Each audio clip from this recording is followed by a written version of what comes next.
Hello there and welcome to the most watched business show in the country. This is the Business Weekly Show here on City TV and I am your host Michael Obodu. Please follow me on Twitter at @mobodu. But then in the next 1 hour, I'll be bringing you a wrap of all the major business news stories for the week. So if you're ready, let's go.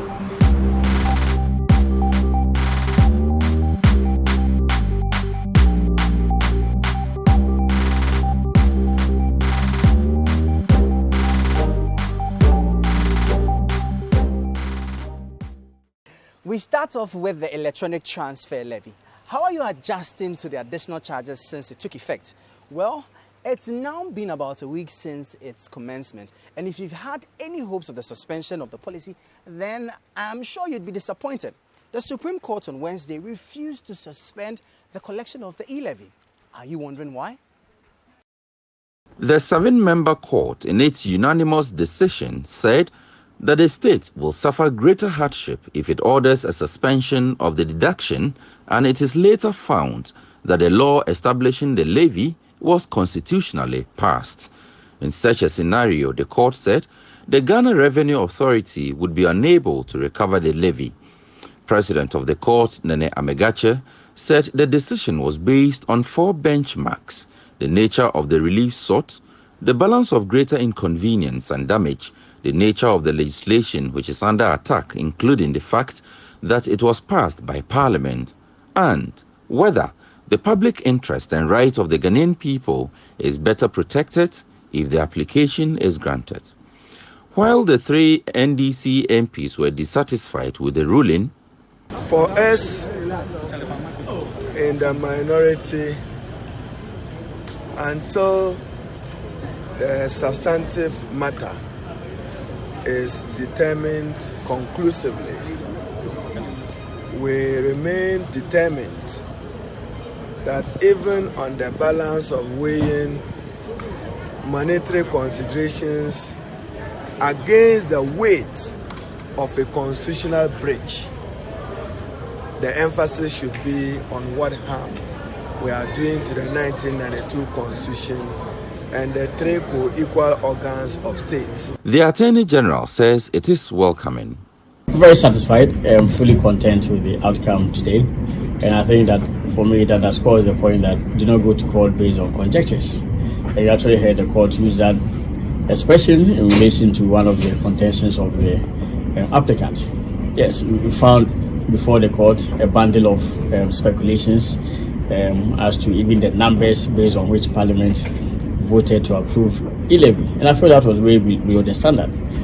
Disappointed as the plaintiffs were, Minority Leader Haruna Idrisu tells the media that they take solace in the order to the GRA to keep accurate records of all deductions. What is refreshing and heartwarming today is the second part of the ruling, which gives directives to the Ghana Revenue Authority to preserve and keep the money. At least some people will not be in a rush to collateralize it until the substantive matter is determined. For us, we raise this matter because it's of public interest significance, it's of constitutional significance, and we think that we'll pursue it to its logical conclusion. But the Attorney General, Godfred Dame, says the order to keep records is already within the normal course of GRA's business. Clearly, it indicates that there's nothing inhibiting the execution of the law. There's nothing impeding Ghana Revenue Authority from collecting the revenue. And of course, they're also free to apply the revenue to developmental activities to the government. The government is free to apply the revenue, of course, in accordance with the promises that it has made to the people of Ghana. And that is all. The only duty is, as the court stated, to keep records. And keeping records is just as they've been doing all the time. So it's just an affirmation or a restatement of their statutory duties. So nothing has changed. The levy law is being implemented.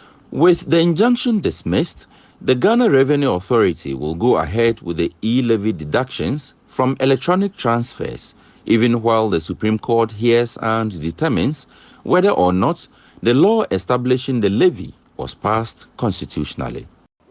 It's still early days to know how things will pan out with the case, so the Supreme Court has tasked the Ghana Revenue Authority to keep accurate records of all e-levy deductions to enable a refund to payees if it is later determined that the law was passed unconstitutionally.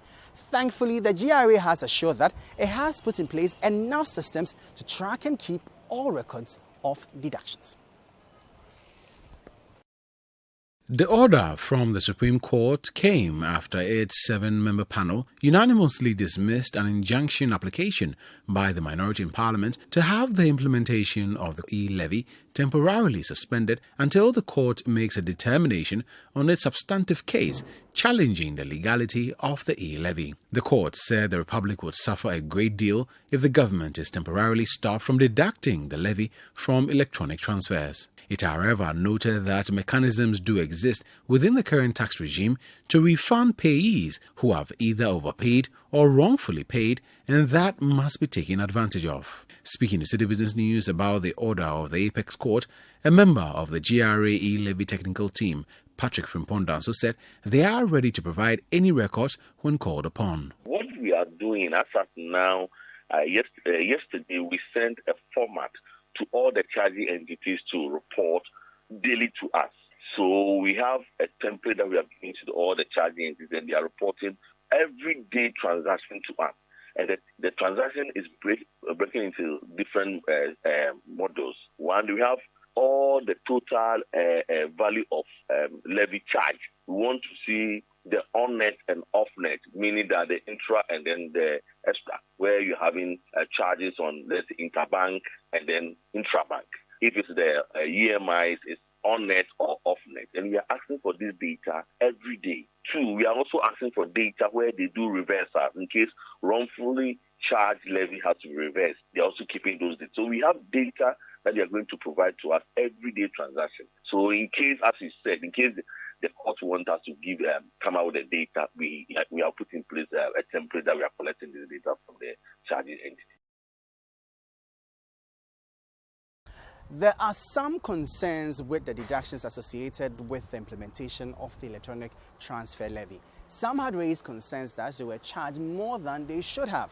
There definitely are avenues to get such concerns addressed. But if you plan on making false claims of being overcharged, you may have to rethink this, as it may come with some consequences. In the situations where it is on net, then when the various operators run their end of day and then they find out that somebody has inadvertently been charged, that they are able to reverse, almost by the close of the day, maybe the next day. But if it is across networks, then they have to take a bit of time and do checks. If also you then come and claim that the wallet to which I sent it to was my own wallet, then they also have to do some checks and find out, is it actually true that the wallet you sent it to or the account you sent it to was yours? If that's the case, then after that, they will do the verification. But if GRA comes back and does an audit and finds out that Bobie claimed that, when he sent money from, say, APSA to MTN mobile money, the MTN mobile money was his own number, and they go and check that, and they find out that it's not Bobie, the name there is somebody else, then it's Bobie that they will prosecute. So we all as subscribers need to know that before we go and say whether the transaction and that particular wallet is my wallet, you need to be sure that actually it's your wallet. And if you are taken to court and you are supposed to prove it, you have every document to prove that it's actually yours. So those are the situations that would arise. And it will mean for those particular ones, it might take a bit of time to be able to do the verification and ensure that it's actually yours, and then the reversals will be done. I know for a fact that they will make a few examples out of a few people, and the sanctions are quite punitive. So I would urge all subscribers that before you make a claim, make sure that the claim is actually genuine. Mobile money vendors reported panic withdrawals across the country ahead of the implementation of the levy. But now that it has taken place, how are things looking, especially for players in the telco space? Many had emptied their mobile money accounts in a bid to avoid paying the 1.5% levy on some electronic transactions. Momo vendors, on the other hand, expressed worry about this as it threatened their businesses. Some of them experienced a shortage of cash due to this development. The implementation of the levy, which commenced on the 1st of May 2022, was originally expected to help bring in about 6.9 billion Ghana cedis this year as part of the government's revenue mobilization drive. External Affairs, Regulatory, Policy and Compliance Manager at Vodafone Ghana, Ernest Oseipoku, in an interview with City Business News, indicated that the past few days have seen some prospects, and his outfit is committed to enabling more people to get on to such digital platforms. It's very early. This is the fourth day. It's still very early. We're looking at the data. It's a lot of data to dig into. But initial data suggests that, after the initial panic, people are beginning to gain confidence as they understand what the levy means, as they understand the charges. People are gaining confidence. So we've actually seen the people who left, a few of them return. And so this is just in the short term. So we're waiting to see what the medium and the long term looks like. And we'll continue to work with our stakeholders and our customers to, encourage people to adopt these digital platforms, because we can't go back to cash. Cash has never really been good. It fosters all sorts of different behaviors, and we believe that the electronic payment platforms removes a lot of these negative behaviors from society. So we'll continue to work with the stakeholders and with our customers to ensure that people continue to be part of this digital inclusion conversation. There had been concerns that the introduction of the e-levy would backtrack Ghana's gains in the Cashlight agenda. However, a few days after the commencement of the implementation of the levy, how are players in the telco space faring? Due to the overwhelming support we receive from the positive support we receive from subscribers, we just decided to keep it on. So it has been free and will continue to be free. Transactions will continue to be free, not only on the Vodafone network, but even when you transact from Vodafone to other networks, these transactions are free. All you need to pay at the moment is pay the 1.5% electronic levy, and the rest is free. And it will remain so. In terms of whether we have benefited from it, yes, we have benefited from it. People have seen the value we have provided, and we have seen an increase in the numbers that are taking up Vodafone SIMs. One of the worst things that can happen to you is to run out of electricity and not be able to reload your meter. This was the ordeal some people had to endure for 2 straight days because the Electricity Company of Ghana, ECG, had a challenge with its system. Thankfully, it finally has been restored. The Electricity Company of Ghana announced in a press statement that its customers using the Nuri prepayment platform were facing technical challenges. Hence, they were unable to purchase prepaid credit. The situation, according to some customers, left them in darkness for hours. For the past 2 days, we are not being able to purchase the credit that we want. So it is this evening that we are able to buy. Okay. And has that posed any challenge to you? Yes, we have been sleeping in the dark because we don't have light. When you're vending for somebody, it's not common, and customers were complaining that the type of prepaid they have isn't like reliable and stuff, but we're able to calm them down for some time. They left their prepaid numbers and others. We just sell and get WhatsApp the token numbers to them this morning, and everything is going on well like before. How frequent do they lodge this kind of complaints with you? Okay, this year it's been frequent, not that frequent, but it's been bad because we've had this encounter 5 times. Being it that you'd buy the prepaid and there's nobody to buy, and it gets stuck on the computer for so long. People would be by this time the network isn't back, so they are relaxed in the house and stuff. So it takes time, and they just come back here again. Yesterday we were here and you told us that the Nuri platform was posing a challenge. How is the situation now? Yeah, they've been able to solve the situation, but we are still facing some slow network. It's working although, but it's slow. The Nuri platform is one of the prepayment platforms deployed by the power distributor to allow customers conveniently purchase power from the comfort of their homes. Some customers spoke to City News. The meter number is on the phone, so I'll use the meter number to buy. You don't have a card? No, we don't use the card. We use the meter number to buy. And when you buy it, how do you get it on the meter? Okay, you go to the app on the phone, then you load it with the token number. How is this particular platform called? Is it Nuri? Have you tried buying prepaid and you couldn't, and you are now trying again, or this is your first time? Yeah. We have the app on the phone. I tried using the app on the phone, and I was deducted from my account, but I didn't get a token number. So I'm here to buy at the vendor. So the one that you bought that you didn't get the token number, did you get the refund? No. Unless I go to the main office to make a complaint. So probably in a day or a week. It happened before. I went there and it took me like 3 or 2 weeks to get a refund. What is your experience with this Nuri platform? How will you describe it? Okay. It's 50-50 because when the app is not working and you go to the vendor and they said network problem, then you have to sleep in darkness. So that's it. So I can't really tell, or I can't really say it's 100%. No, it's not really. Comparing this one to the card or the previous system, which one is much better? The card and this one, same as the same issue, like network system and other, so same as the same issue. Let's talk about liquefied petroleum gas, LPG, and its uses. While many are using it for cooking, others use them to fuel their cars. But not everybody thinks the latter is a great idea for the country. One of such persons is energy analyst and former Chief Executive Officer of the Volta River Authority, Dr. Charles Rekubrobe. What could be the reason for this position?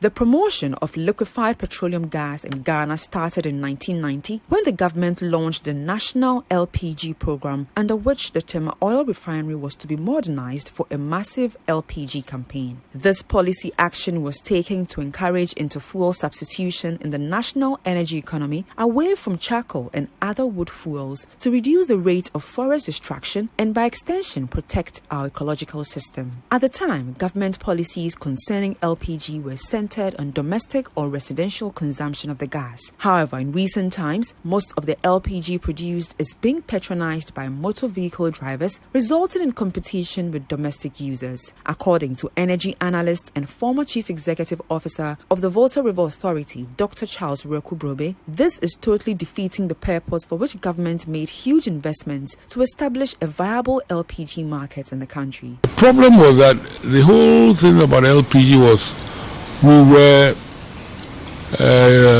using gas which was being flared at the refinery, and the program had been so successful in terms of LPG for cooking that it didn't take long to run out of the LPG. But because it was waste, we could afford to subsidize it. Now we have a current situation, and if I tell you that most LPG use in Ghana is used for transportation in taxis.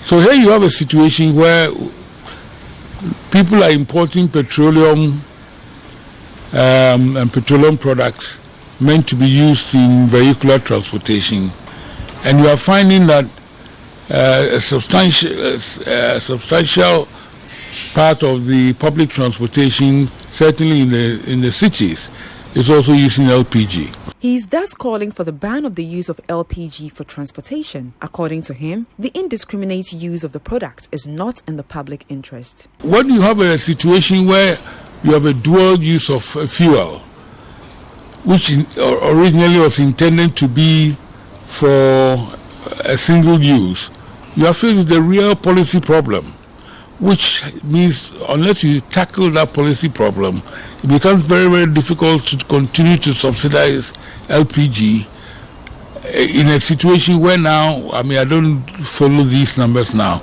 but I can say confidently that at least half of LPG use and growing in Ghana now is for vehicular transportation, not for the cooking that we meant it to be for.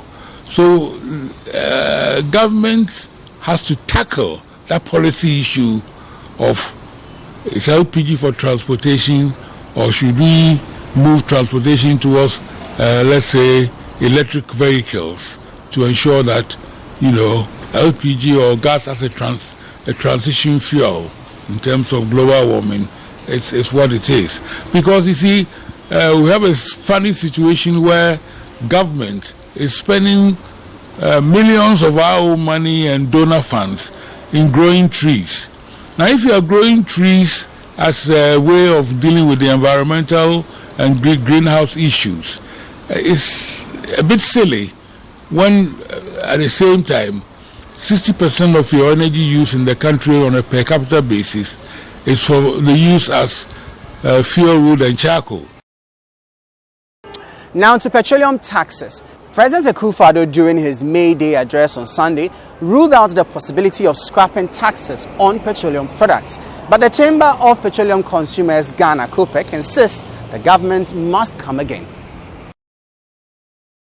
Ghana imposes 7 levies and 5 margins on petroleum products. The levies are the Energy Debt Recovery Levy, Energy Fund Levy, Energy Sector Recovery Levy, Price Stabilization and Recovery Levy, Road Fund Levy, Sanitation and Pollution Levy, and Special Petroleum Tax Levy, which all make up a sum of 2 Ghana cedis. The 49 Peswa Energy Debt Recovery Levy was introduced to accumulate funds to help clear the mountain debt that had the capacity to collapse the entire sector. Years after, the levy is still charged, but many lament the lack of accountability associated with the collection and utilization of the levy. The 20 Peswa Energy Sector Recovery Levy was introduced to pay energy sector bills. After a period of collection, however, the proceeds have been collateralized under the ESLA PLC, a special purpose vehicle incorporated as a public limited liability company to issue long-term bonds to resolve energy sector debts due to banks and trade creditors.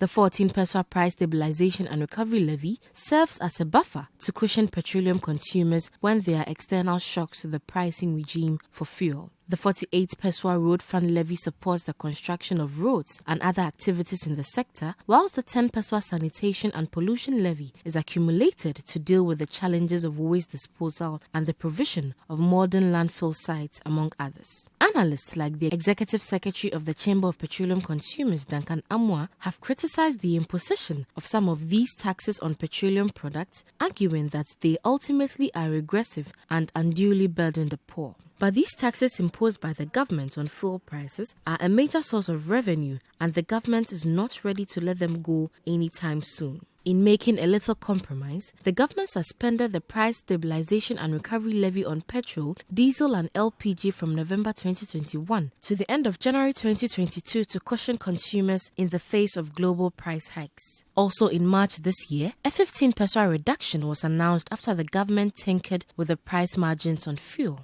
But despite these interventions, the cost of fuel at the pumps still remains high. President Akufo-Addo, speaking during this year's May Day parade on Sunday, dismissed calls on the government to reduce taxes on petroleum products, describing it as an unsustainable move to make. According to him, the government risks losing about 4 billion Ghana cedis if it makes any such move. Duncan Amwa, reacting to this development, believes the government rather stands to lose should the cost of fuel continue to rise. The response that the government or the president gave is one that needs further scrutiny and assessment.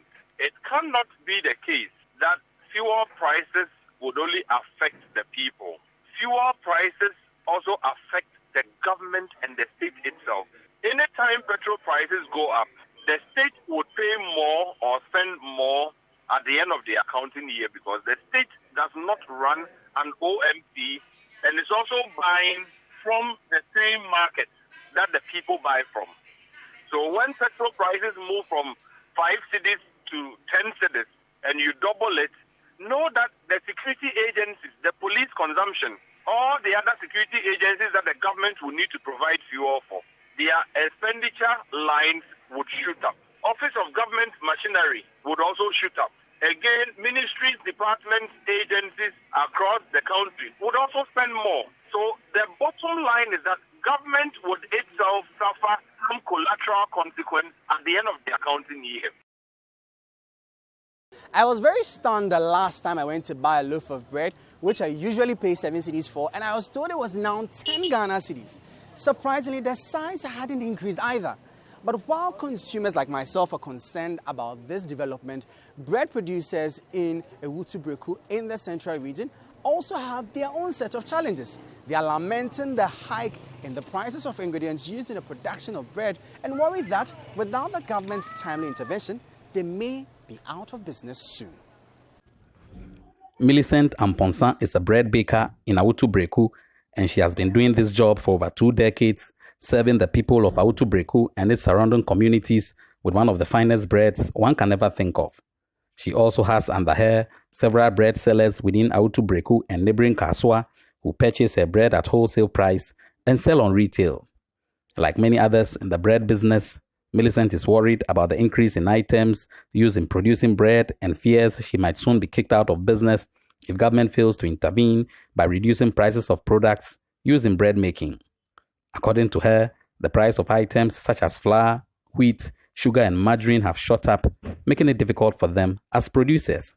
She says she has been left with no option than to increase the price of bread she sells, although her customers sometimes complain.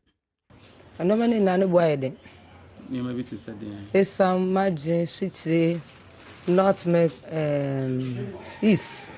No idea, blood in none wide.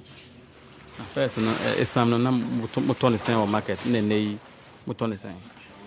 It's some I say the bear, me 2 months in there, some near ton bear 200. 50 kg. Only 200 cedis. So see 400. You see 400 cedis. Sugar no first no na 220. 220 and I say 230. You see sugar na 400. And margin near ton 120. So see 250. So men no men na ni boa koso. Not make say near ton alone cano na 130. So see 180. Any 200. First, normally my 150. So see 280. So see blood no. I no first na 3 for 5 cedi. So see about 5 cedi. First na me try na 3 for 5 cedi.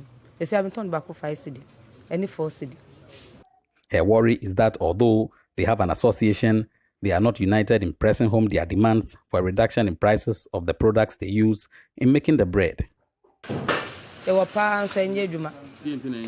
If so, we away, we away, say, we away, say, I am what I buy on tea on Shea.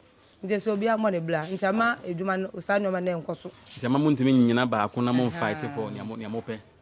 Sir, I don't know, Savvy. Or more, one with the answer, more, Betty and moi, or Macacoyano, or can't fast or be at an assent in Yadia, obey. Into Banner's idea, I may, into some to my dinner. For the retailers of the bread, they are hoping government will intervene since the increase in bread prices has resulted in customers reducing the quantity of bread they purchase. Near Master Sampa, pound in Miss Shassino. Many other 32 years, I'm a Sassameton Pano. Now, it's a money yet. Until next year, Uko Tua, what the commission Gusumao, now for Aberton. Says, no, some boy a diama. Ya konne by 3 days because we have to so. And now on my commission biome into the mouth 5 cities are 2026 cities. I want to mean yashi. Oh, our times they be our complaining. I mean, at the ton of grass say, ya back a cray, baby, brown sana, and ya crack. Pan on a 6 year. I want on my 5 cities no. What the aqua 6 cities. 6 cities day, what the aqua 7 cities. Nancy be able to be an was what to extreme, what to some. Pan on the city, I yet on cry yashi. Pan on the about 100 cities, and say yanya 20 cities. 20 cities now, 100 now one top. Obia, if our custom maybe also, Pan by the intense and top panel. In the Amas this year, do I have father, yet fan or factory, you have fed them. You have a crabby, Cacrampo one top. I be kind of coffee. So while bread bakers in the central region lament off the hikes in the prices on the market, their counterparts in some parts of the northern region took things a step further. They actually went on a 3-day strike over the high cost of flour. Like how? Many Ghanaians have for some time now been complaining about the high cost of living as prices of goods and services keep going up. Today, Bread bakers in Bimbilla in the Nanumba North municipality say they are going on a 3-day strike and will not bake or sell bread in the municipality during that period of their strike. The bakers say their decision is to send a signal to customers that prices of bread are going to increase. They say the price of flour and other ingredients keep increasing by the day, and it is having a negative toll on their businesses as they keep making losses. According to them, going forward, bread will no longer be sold for anything less than 5 cedis, and customers should brace themselves for that. The bakers took the decision at a meeting on Thursday in Bimbilla. Nashiro Insan is the secretary of the association. She has been speaking to City Business News. The price of bread flour it has been increasing all the time.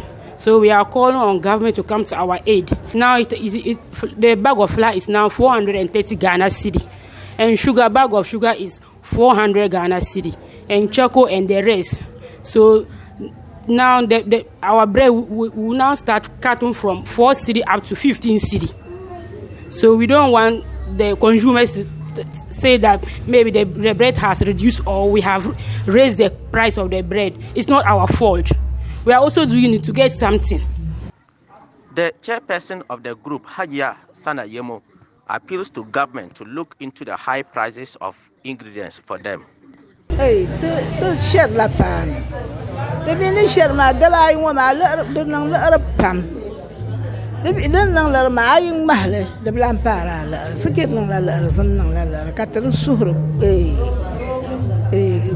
Guaranti. No Willington in the cutting year Koroku and Jirkachi Tahar to Gishuku.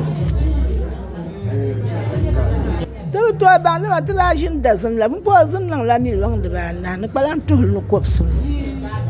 Some of the bakers have also been expressing their frustrations to City Business News. Bene, Broma, so cat is a hankaration pema.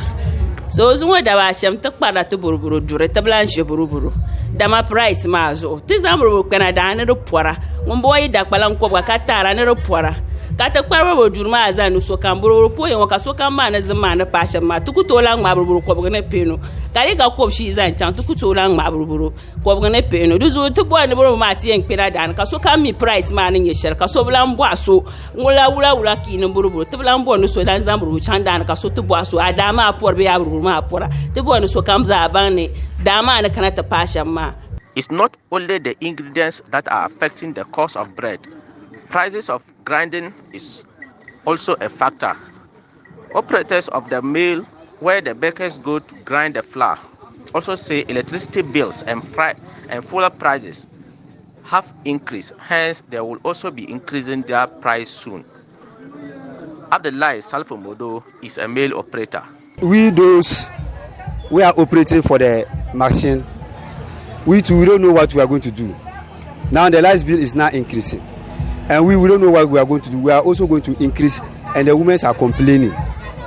And their complaint make us to lock all our grinding mills. So we are appealing to the government, for the government to come out and do something about the flour. And then the light bill too. Some customers of bread who could not get bread to buy lament how the strike has affected them. They say if the prices are increased, it will make life harder for them. Here are some customers of bread speaking to City Business News. Now, if you come down here to buy the bread, you won't get the bread 3 series, unless 5 series go into 10 series. Today, I don't have 5 series to buy the bread. So I'm also pleading for the government to help us for the people to reduce the bread for us. This time, the way the prices is increasing, we don't have money to buy things at the high price like that. So we plead government to come to our aid, reduce things for us to consume the products. If government does not do anything about the continuous rise in prices of goods and services, many more people in the country could be rendered jobless, and this could lead to an increase in the crime rate.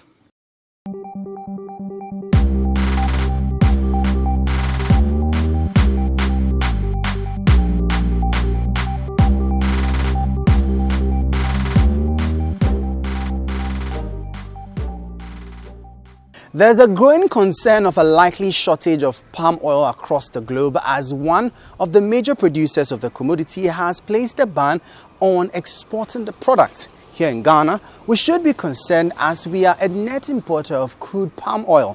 But then, what can be done to manage the impact of the development on us as a country? Indonesia's ban on palm oil exports, which started on April 28, 2022, if not lifted, is expected to be most punishing to sectors manufacturing consumer products in Ghana and other parts of Africa, such as cooking oil, detergents and snacks. Because Ghana is a net importer of palm oil, any pressure from the ban will weigh on the supply chain and drive prices up and affect availability. Available data shows that Ghana produced about 45,000 metric tons of palm oil at peak and imported over 400,000 metric tons as of 2019 for local consumption and export of refined oil and byproducts. The stark difference in imported crude palm oil and the quantity produced locally has led some stakeholders in the crude palm oil industry warning of supply disruptions for cooking oil and imported crude palm oil on the Ghanaian market in the next 2 to 3 months if the ban on the export of the product from Indonesia isn't lifted soon. Speaking to City Business News about the repercussions of the move, the managing director of Wilmar Africa Limited, producers of fried oil, Kwame Weafi, noted that Ghanaian suppliers have enough stock for 3 months but will struggle to supply the market after that stock runs out. What is happening is that the supply risk was global. As a result of the Russian-Ukraine conflict, a lot of the local plantations preferred selling their CPOs outside where they will get better pricing and realization than selling to the local refineries like us. And so already, most of them, I would say, about 60% of locally produced CPOs were being exported. It was not being sold to us. So I had to go outside and bring in the stock at a higher cost and a higher FS rate. And so with this ban, it is happening in other countries, Ivory Coast and other places where they also supply. Countries are taking steps to assure food security because of the situation we find ourselves. So, yes, government could decide that in the meantime, in order to mitigate the supply risk, that CPO exports must also be banned, in which case then it is possible that because we have refinery capacity, the refiners can get some stock and mitigate the risk that will emanate from this ban. Mr. Yafi meanwhile urged government to ban any export of crude palm oil from Ghana. So usually the market, because we import, you normally will have at least a 3-month cycle. So currently you may have products either on the sea or on the ground that can take us up to 3 months. But if the ban sustains and we are unable to bring in more products from now onwards, then after 3 months, the supply side risk will start kicking in. But in terms of the pricing, it will start translating within the shortest possible time because obviously, as I said, our pricing are linked to the international market. So once the international market prices go up and companies need to price to replace their stocks, then obviously the price side will start kicking in as soon as possible. But the supply side, if the ban stays, then within the next 2 to 3 months, it could have significant supply side risks for the country. The onset of the rains has always been a sign of blessing for farmers, but it looks like the narrative is slightly different for some cocoa farmers in the Bunu region. The farmers have challenges cutting their cocoa beans due to the poor nature of their roads, and that is worsened by the rains. They are therefore appealing to the Sunyani East Municipal Assembly to reshape their roads. The Mesu cocoa growing area in the Sunyani East Municipality of the Bunu region annually produces about 6,000 bags of cocoa. There are currently 800 registered cocoa farmers with Mesu Cocoa Cooperative. One major challenge confronting these farmers is the state of the road linking Atronie and the Mesu enclave. The road is narrow, bumpy and slippery and makes it more trouble for the farmers to cut their beans to Atronie to be weighed. With the onset of the rains, it is becoming extremely difficult for the farmers to ply the road. Some of the farmers have been speaking to City Business News on the issue. Si sabre ye kwan ye fa so no enye first no na ka yetumi to condemn kura de spray kwan yi free ohia soma wo ha saa e de koduru Atronie kurom na ye to condemn akuafo na de spray kwan no Ese kwa na jinsemu yentumi nye ho hwe. Enti no kwasem ne se ye ho kyere yen. Kan se bridge bi a ewo asuo takuru asu no so no. Bridge na sei na nsem bi na enua ba ko bi sapon.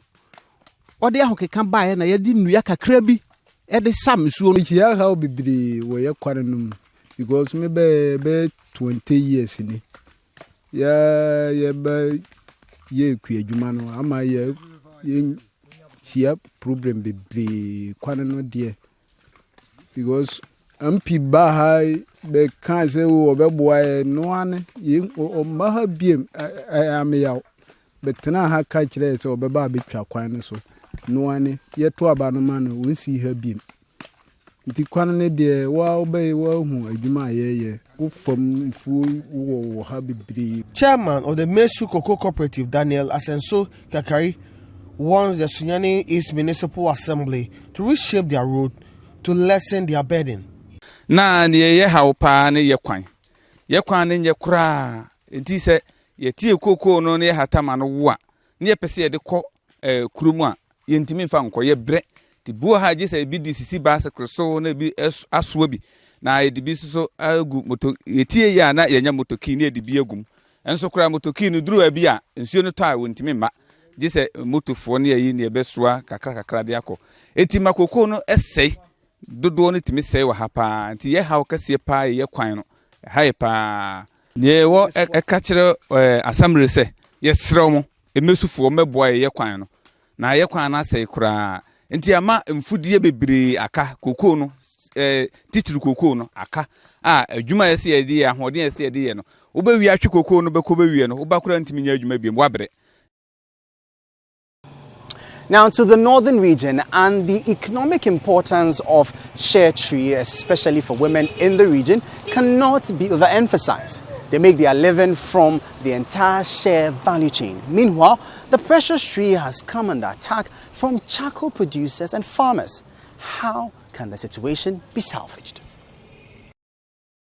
The shea tree has many uses, both economic and environmental, for the people of the northern, northeast, upper east, upper west, and savannah regions, and Ghana as a whole. The economic importance of the shea tree cannot be overemphasized in the face of the unsustainable world market price for cocoa and the need to find suitable substitutes for cocoa in the confectionery and cocoa butter industry. In addition to its traditional uses, the shea tree also has a great untapped capacity for producing copious amounts of sap that can constitute an important source of raw material for the gum and rubber industries. It is estimated that about 9.4 million shea trees are in Ghana, and these can potentially yield 100 tons of shea nuts worth about $100 million per year. Women are responsible for major parts in the shea value chain. They pick, process, and sometimes sell shea products. Many women in northern Ghana arguably depend on shea for their income. Dr. Julius Yabua is an agronomist with the Cocoa Research Institute of Ghana.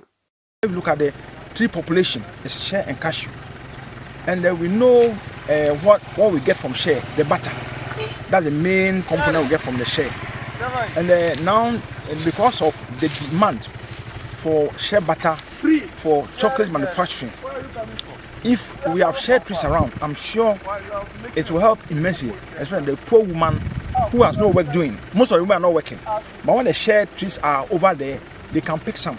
We have women group who pick and they are paid for picking. There are women group who also do the processing. So the groups, every group will get something to do. And it looks economically viable. Because unlike cashew that is planted by individuals, shea grows in the wild. So if I have these trees in the wild, it's a plantation, parkland. Any woman can go in and pick something for herself and family. Unfortunately, the tree has come under threat in recent years. While some farmers kill the trees to farm, others fell them for charcoal production. This farmer in Larabanga has killed over 80 shea trees in preparation to plant. Our team also discovered heaps of shea trees prepared for production of charcoal in the outskirts of Bole. We estimate that about 200 trees have been felled by this producer alone. Jaksale Development Organization has been at the forefront of the fight against logging in the Savannah region. Its executive director, Jeremiah Seidu, regrets the development.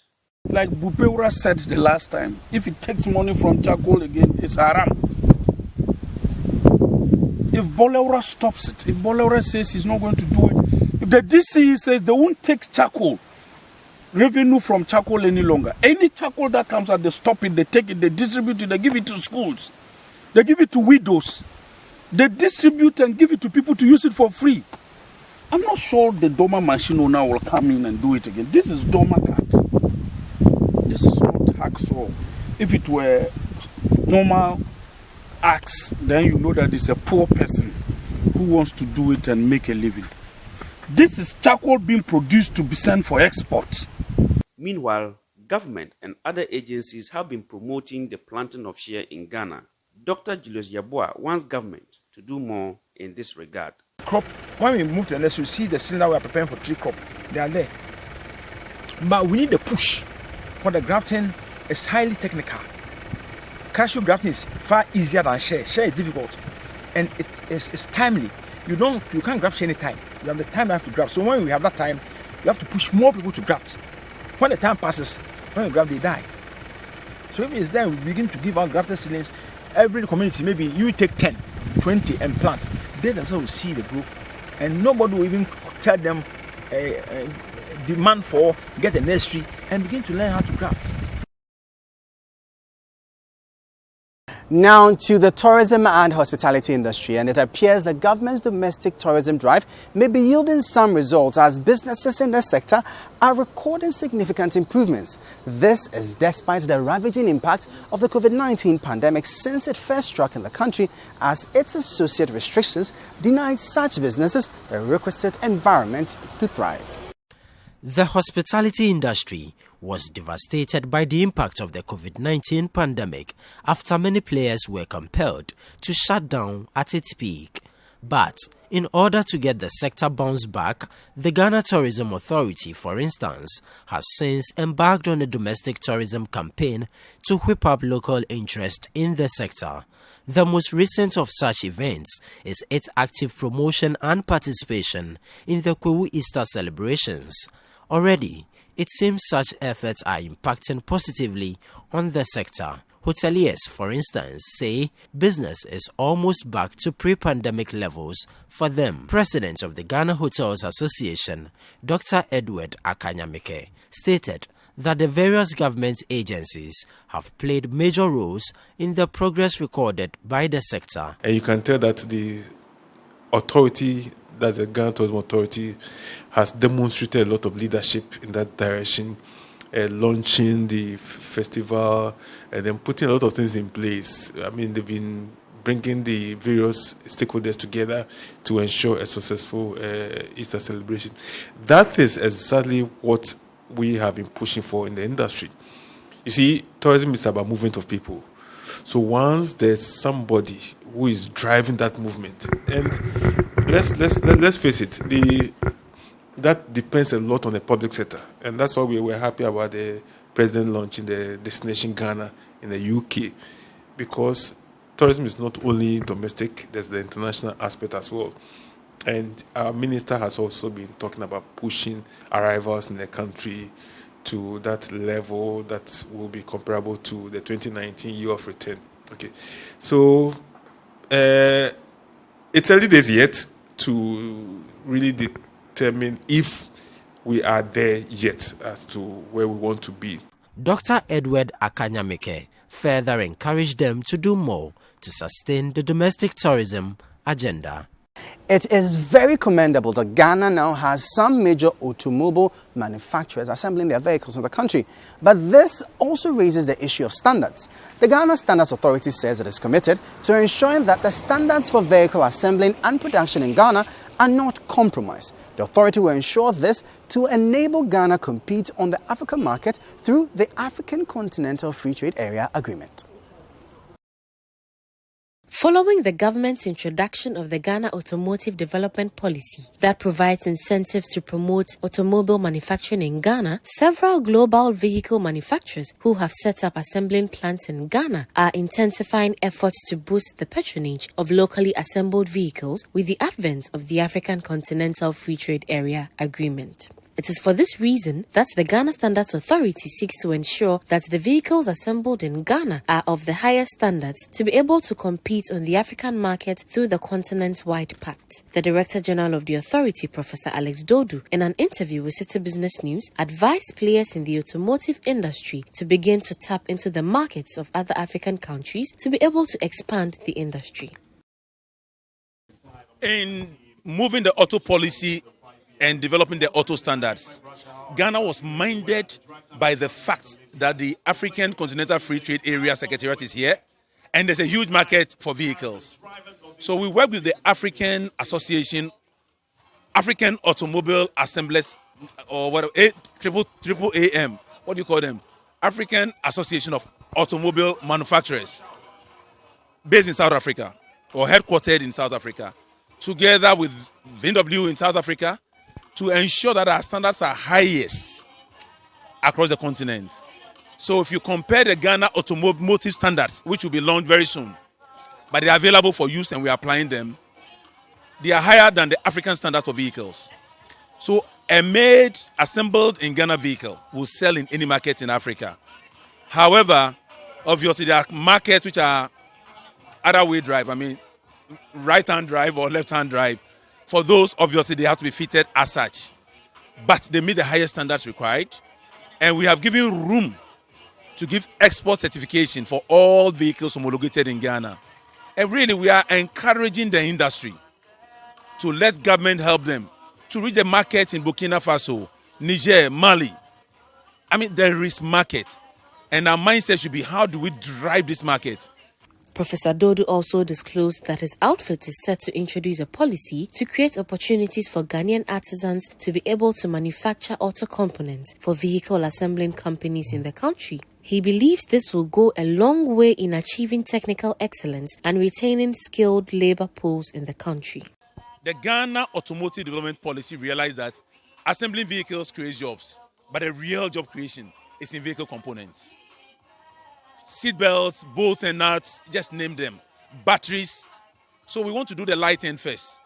And to that end, the Ghana Standards Authority, I think next week or the week after, is launching a national technical standards for precision quality so that people in Swami can produce precision parts for the auto industry.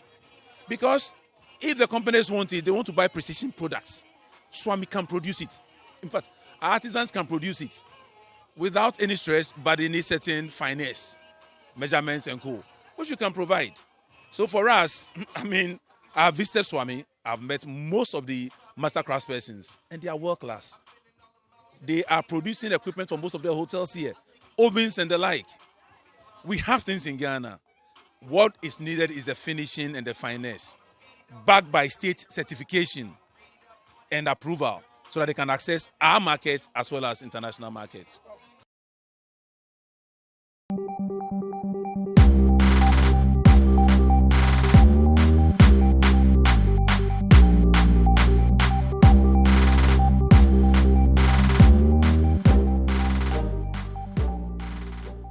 Well, this is all time will allow us for this week's edition of the Business Weekly Show here on City TV. For more business news stories, check out our website, citybusinessnews.com. Or don't miss out on the Business Dashboard, which airs on City TV at 10 p.m. sharp every weekday, with a repeat the following day at 7 and 10:30 a.m. My name is Michael Obodu. Please follow me on Twitter at @mobodu. Catch you same time next week. Stay safe, stay informed. Bye-bye.